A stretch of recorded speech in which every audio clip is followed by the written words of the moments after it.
Dragon కంట్రీలో మునుపెన్నడూ లేని విధంగా ఒక భారీ సైనిక ముక్కోణపు పోరు నడుస్తోంది. అధ్యక్షుడు జిన్ పింగ్ తన స్వంత చేతులతో తీర్చిదిద్దుకున్న సైనిక నాయకత్వాన్ని ఆయన కత్తితో కోసినట్టు కోసేస్తున్నారు. ఒకప్పుడు జిన్ పింగ్ పక్కనే నిలబడిన అత్యంత నమ్మకస్తులు ఇప్పుడు ఒక్కొక్కరిగా కనిపించకుండా పోతున్నారు. అసలు చైనా ఆర్మీలో ఏం జరుగుతోంది? యుద్ధానికి సిద్ధమని ప్రగల్భాలు పలికే పీపుల్స్ లిబరేషన్ ఆర్మీలో ఈ స్థాయిలో ప్రక్షాళన ఎందుకు జరుగుతోంది? న్యూయార్క్ టైమ్స్ బయటపెట్టిన సంచలన విషయాలతో కూడిన సాక్షి ప్రత్యేక కథనం ఇప్పుడు చూద్దాం.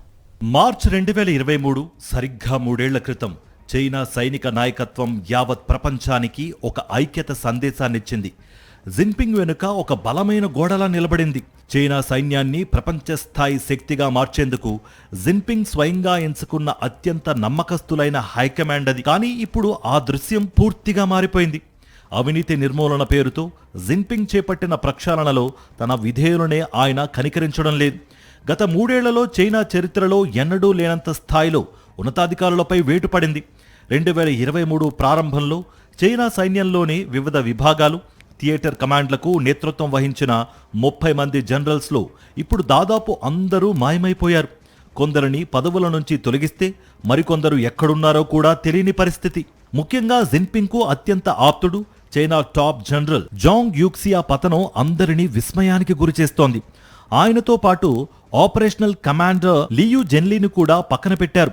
యుద్ధతంత్రాలను రచించడంలో, దళాలను నడిపించడంలో ఆరితేరిన ఈ ఇద్దరు కీలక నేతల తొలగింపుతో సెంట్రల్ మిలిటరీ కమిషన్లో ఒక పెద్ద నాయకత్వ శూన్యం ఏర్పడింది. తైవాన్ లాంటి సున్నితమైన ప్రాంతంలో ఆపరేషన్లు పర్యవేక్షించే ఈస్టర్న్ థియేటర్ కమాండ్ సహా 5 కమాండ్లు ఇప్పుడు నాయకత్వం లేక కుదేలయ్యే. ప్రస్తుతం మిలిటరీ కమిషన్లో మిగిలింది కేవలం ఒకే ఒక్క జనరల్, ఆయనే జాంగ్ షెంగ్మిన్.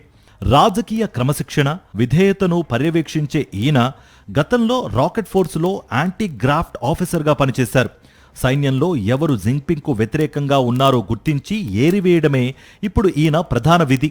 సైన్యంలో జరుగుతున్న ఈ గందరగోళం వల్ల తాత్కాలిక బాధలు తప్పవని సాక్షాత్తు చైనా అధికారిక సైనిక పత్రికే అంగీకరించింది. 2027లో 4వసారి అధికార పీఠాన్ని అధిరోహించాలనుకునే పట్టుదలతో ఉన్న 72 ఏళ్ల జిన్పింగ్ తన చుట్టూ ఎవరూ ఎదురుతిరగని విధంగా ఒక కవచాన్ని నిర్మించుకుంటున్నారు. అయితే యుద్ధక్షేత్రంలో సైన్యాన్ని నడిపించే యుద్ధ తంత్రజ్ఞుల కంటే తనపై విధేయత చూపేవారికే ఆయన పెద్దపీట వేస్తుండడం డ్రాగన్ ఆర్మీ యుద్ధ సన్నద్ధతను ప్రశ్నార్థకంగా మారుస్తోంది.